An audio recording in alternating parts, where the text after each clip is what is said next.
Marston Shields with Coding Alternative. This is going to be episode 9 of our page-by-page commentary of The Emotion Code.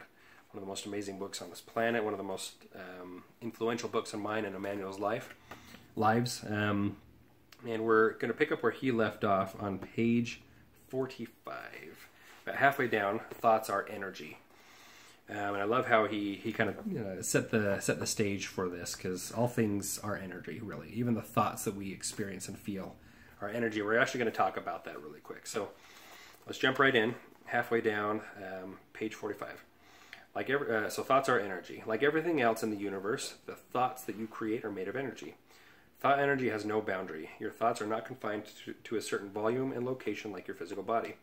While I like to think that all of our unspoken thoughts are private and that they are confined to our heads, only to our heads, it's not true. Each of us is like a radio station, constantly broadcasting the energy of our thoughts, which emanate from us and fill the immensity of space, touching all those around us for good or ill. This doesn't mean that we can read other people's minds, but the energy of the other people's thoughts are detected to some degree on a subconscious level. Try staring intently at the back of someone's head in a crowd, and inevitably they will turn around and look right at you before long. Lots of us have had this experience, and if you haven't, try it. It works every time. I'm guilty of that, and it does work. It's funny, but it's also very awkward, especially when you're looking at a pretty girl who's sitting a couple of rows in front of you at college, and smack dab right there. Anyway. So we are all connected. We're about halfway down page 46. The reality is the entire human family is connected energetically. When people are suffering and dying on the other side of the earth, we feel their distant cries and anguish on a subconscious level, and we are darkened by it. When something tragic happens in the world, the whole world feels it subconsciously and is affected by it. First thing coming to my mind is the recent terrorist attacks in Paris and in London and in a couple of other places, the Syrian refugees and everything. And so we hear about these things and we absolutely ache. We feel for them. We feel for their families who have lost their loved ones in the attacks. And it's just, it's heartbreaking, and it's very true. We, on some kind of a level, on a subconscious level, we feel for them. We're able to kind of resonate those heartbreaking and kind of, those negative feelings. They do resonate and they radiate within us. And on the other hand, of course, when something wonderful happens in the world, we are brightened altogether. And first thing coming to mind with that too is the Olympics, for example. When the world comes together for the Olympic Games, and we, even if our team doesn't win, we feel so good for these athletes who have prepared a lot of the times, practically their whole lives to get to the point where they are, and when they win, when all of that hard work pays off, it's very rewarding even for a losing country to see that victory, to see the hope and the victory in their eyes, and we all just resonate with love and joy and respect and everything else that's positive with that. We are literally all connected, and we feel that. It's very, very cool how that works. The connectedness that we all have will often manifest as subtle thoughts that float up from our subconscious level, from the subconscious level to our conscious minds. And so, for example, as we're mourning, the losses in Paris and London and in Syria and all other attacks, maybe we have certain thoughts that come to our minds on a subconscious level, and this is what's happening. We're all resonating together. We're all connected, and so on a subconscious level, you're mourning with them, and so you'll get a thought pop up. A lot of times with situations like that, a lot of hate comes up for the people who caused the attacks. We're not going to go into that. We want to spread light and love and happiness and joy. We're not going to focus on the dark, because the dark is very real, and we're not going to give any credence to that. But this is exactly how that works, especially with happy things. When you see the winning team in the Olympic Games, you'll have thoughts, you'll have feelings kind of come up from the subconscious level to your conscious mind, and you'll kind of resonate that, and that'll just kind of fill your bosom. And so that's how that works. The energy connection seems strongest between a mother and her children. Mothers often seem to be able to sense when one of their children is in trouble. We call this mother's intuition, and and Dr. Brad says that my own mother was an expert at this. Our connection to our own mothers is perhaps strongest because of the spiritual umbilical that binds us to them. The most powerful example of this energetic connection occurred to one of my patients a number of years ago. She was sitting at home one night watching television with her husband, and suddenly she began experiencing severe hammering pain throughout her body, which inexplicably moved from one area to another. The violence of this sudden attack was terrifying, and when it was over, she was greatly relieved but exhausted and frightened. She had never experienced anything like this before and had no idea what, what had suddenly gone wrong in her body. Her attempts to explain this bizarre and excruciating attack baffled everyone, including her doctors. 3 days later, she got a phone call from her son, who was working in the Philippines. He called her from his hospital bed and told her that he had been severely beaten by the local police a few days before. When they compared the time of his beating to the time of her experience, they were one and the same. Somehow, she was connected enough to her son to literally feel his pain. Talk about mother's intuition. I've never experienced that. My mom has crazy intuition. She always seems to know when one of us is in trouble. I don't think she's ever felt physical pain, but I remember at one point on my mission, I was so very, very sick. And I say my mission because we are, Emmanuel and myself, we are the Church of Jesus Christ of Latter-day Saints. We're members of that church. People call us Mormons, and Mormons, if you're familiar at least with a little bit, you're probably familiar with the guys in the shirts and the ties, little black name tag of riding on bikes with helmets. I was one of those, for 2 years in Mexico, and in one of my areas, I was, you always hear Mexico, don't drink the water. Well, I was so dehydrated one day that I didn't even care. I grabbed my little filtered bottle. I didn't read the instructions. I didn't care to. I just needed water. And, they have water down there. Obviously, you can get them they call them garrafones. Those garrafons. The big honkin' tubs or whatever. It's like a 5-gallon jug or whatever you can fill up with purified water. Anyway, they didn't have that, and so I just went right to the tap and I filled up my water bottle with my filter, and I just started to chug about 2 or 3 of those water bottles. And if you are familiar with those filter bottles, you have to actually let it sit for a good 30 minutes before you start chugging and sipping, because it has to actually go through the filter successfully, clear out all the bacteria in there and everything else that's going on. And I didn't know that. It looked clear, it looked fine with me. I didn't care. I was so dehydrated that I just started to chug and chug. And I actually came down with dengue fever and was so incredibly sick for about a week that I almost got sent home. And I wasn't even a year in to to my service, and I almost got sent home that night. That I was so sick, and the next day that I had to have my blood drawn. My mom just knew that something was going on. She couldn't explain it. She had no idea what was going on. She was panicking because she knew something was wrong with me. She just couldn't explain what it was. And it wasn't until I sent my letter every Monday, that I sent my email home to my mom explaining everything that happened. And she's like, I knew it. And I think that she even said in her email, I hope that you're okay. I don't know what's going on, but I've had the sickest feeling all week that you've not been well, that something has happened. I don't even think I had an email. I think the mission offices in Monterrey, Mexico, in Nuevo Leon, I think that they actually ended up calling my mom. That's right, they did. Sorry, I'm remembering this as I go. This just kind of came to my mind when I was reading this, but very long story short, in very, very broken English, one of the elders or one of the missionaries in the mission home in Monterrey, Mexico, actually called my mom in his broken English and explained that I was okay. I was sent to the hospital to a local clinic to get my blood drawn. That I was sent to the mission home for a couple of weeks to actually get some bed rest and everything. And so she actually got a phone call which confirmed these terrible feelings and thoughts that she had had.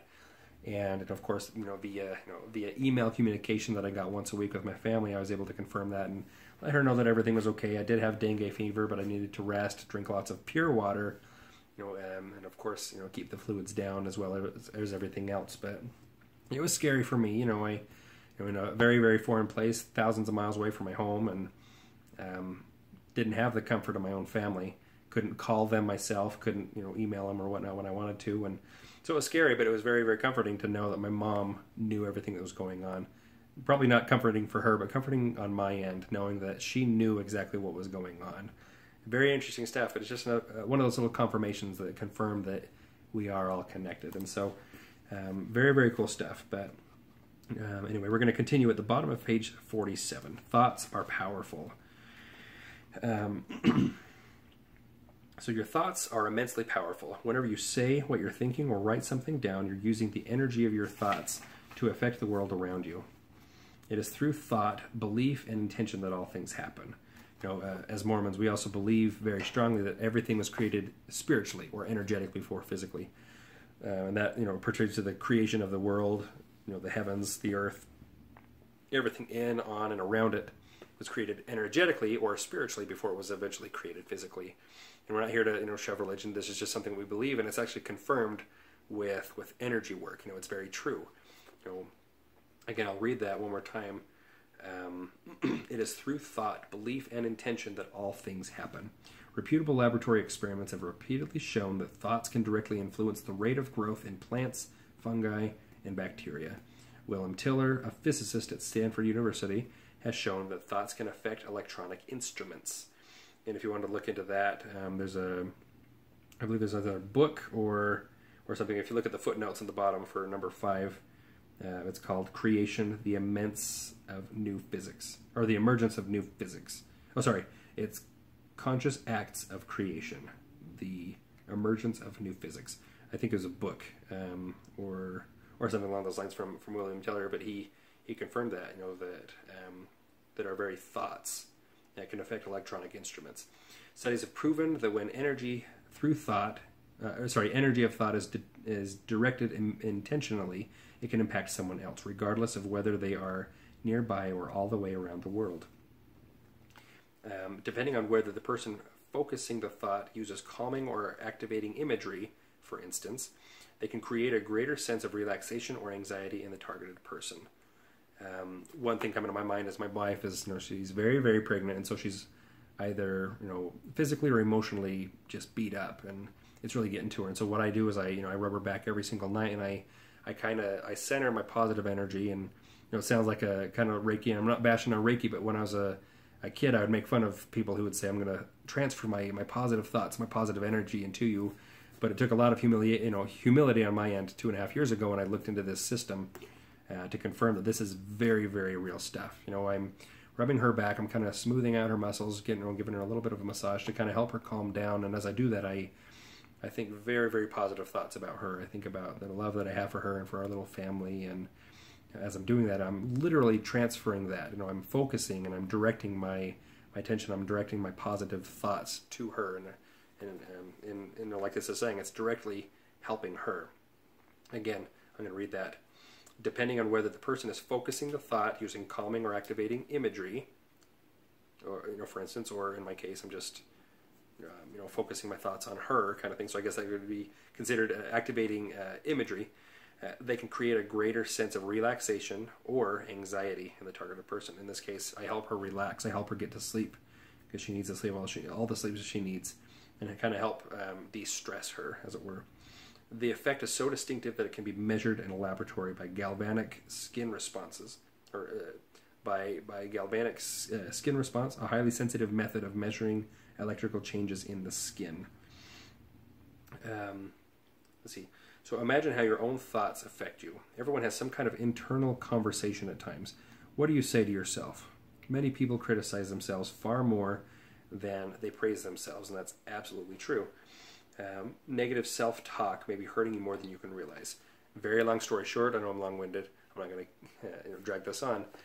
In a nutshell, when I was trying to figure out how to muscle test for the first time so that I could actually learn the system and help my wife, help everybody else, I could not muscle test to save my life, and it was killing me, and I was so mad at myself that this is the one thing that was keeping me from being able to help people is muscle testing. And I say muscle testing, but I mean like self-testing. And long story short, despite all my methods and my efforts, I actually had to contact Dr. Bradley Nelson in one of his free webinars that he does for the body code.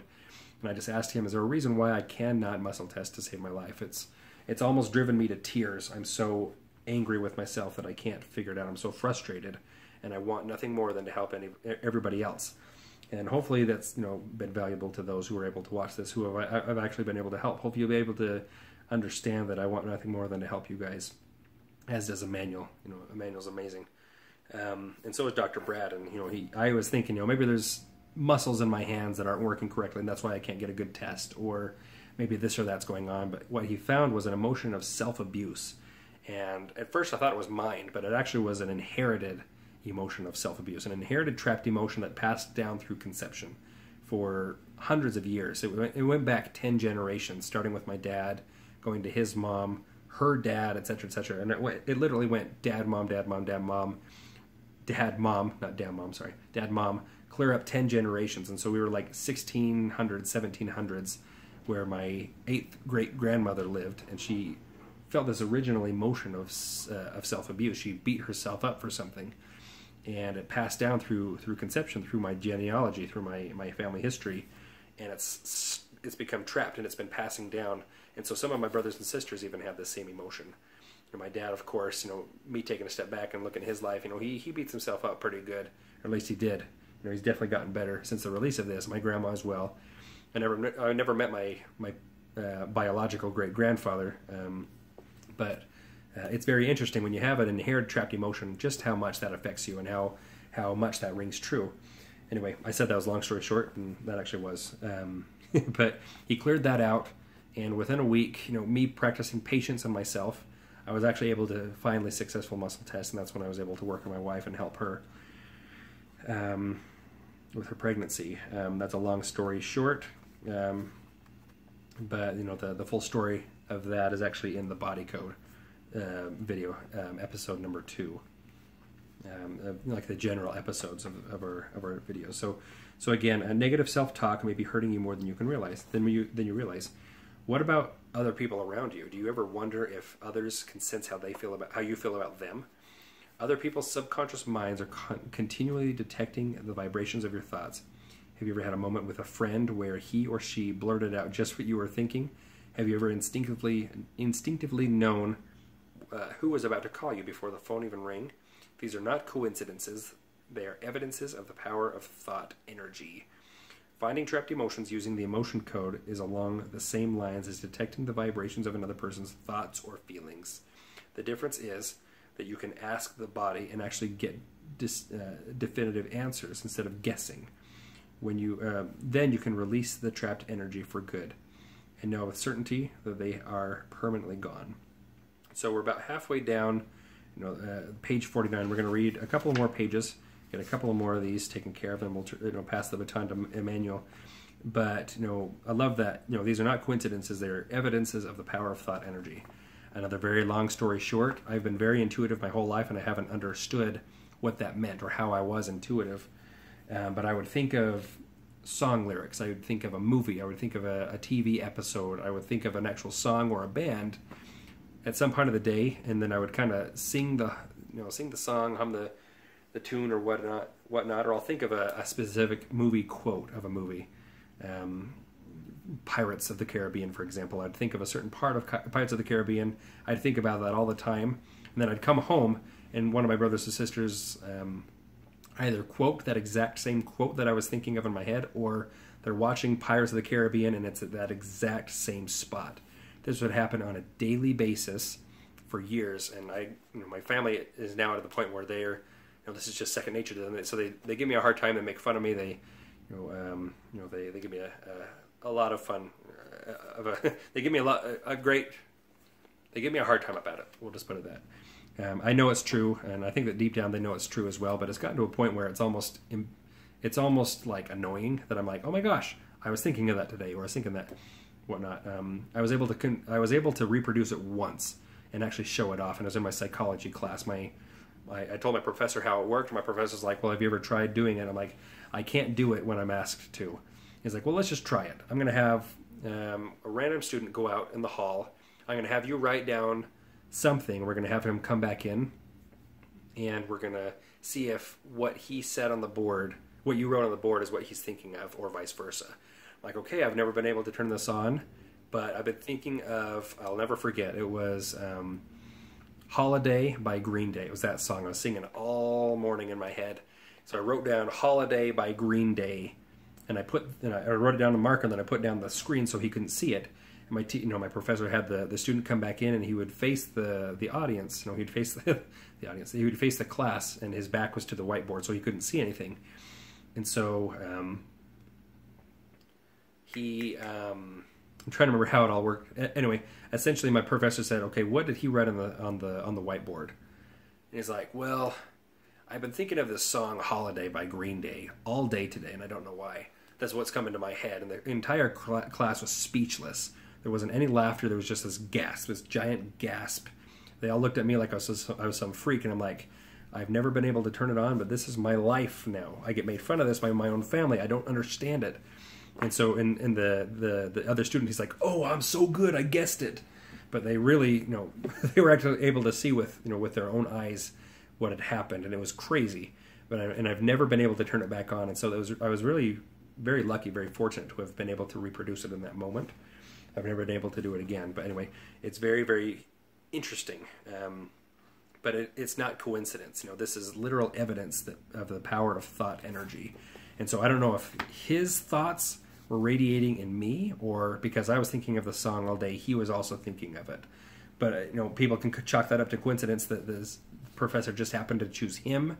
But we are all connected in one way or another. And so it was very, very cool that I was able to figure that out. So, the halfway down 49, this is going to be fun because it's, kind of talks about exactly what we just talked about.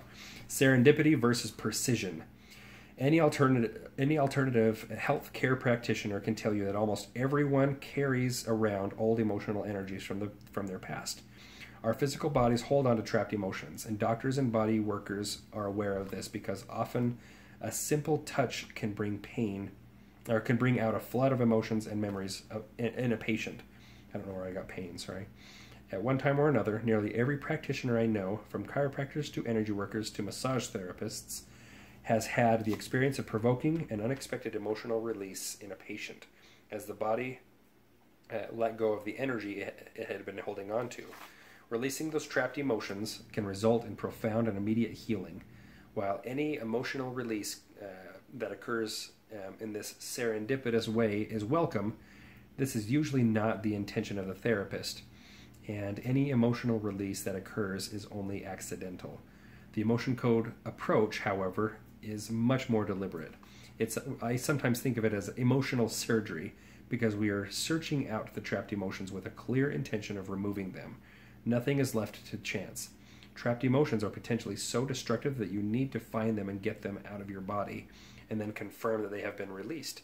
The emotion code helps you to do exactly that in a precise and simple way. And so we're going to leave off here, halfway down page 50. Emmanuel's going to pick up with trapped emotions and children. I don't think there's anything more rewarding than releasing trapped emotions from children and helping them heal, because people will chalk this up all the time to the placebo effect. And sure, you only get so many coincidences in your life before something else is at play. And sure, an emotional release will help take down some physical pain, because the mind is very, very powerful, as we've discussed. But you can't tell a child, I've released your trapped emotion and your pain's going to go away. I guess you can do whatever you want to with children, but when we work with children, we don't work with them usually one-on-one. We work with their parents. The parents tell us what their symptoms are. We help release those trapped emotions in those children, and that's where we see absolute miracles happen. We see the most amazing results, the most amazing changes in these kids who are struggling emotionally, mentally, physically, spiritually, and they have no idea what we're doing or how we're doing it half the time. And it's incredible. It's mind-blowing, and it's very, what's the word? I mean, it's incredibly rewarding to see these changes in these kids, because one, it's a confirmation to us that yes, this modality actually does work. But two, I probably have more joy working with kids than I do adults, and I love more than anything working with adults, if that just gives you an idea of how much I love working with kids, and Emmanuel as well. And so I'm going to leave that to him, because he's got some amazing stories working with kids, and I want him to share all that good stuff. So I love you all. If you guys have any comments below, please leave them for us. Let us know how we're doing. Let us know, what experiences you've had with serendipity or coincidence, which hopefully, after getting some value out of this video, you've confirmed for yourself that it wasn't. Give us some examples. Share your fun stories of how you've been energetically connected with other people, or how you've been able to feel other people's physical pain or whatnot. Just share. This is supposed to be a forum and help you guys get some value out of these videos and out of one of the most amazing books on this planet. So I love you all, and thank you for watching. Make sure to subscribe, and we will talk to you soon. Bye.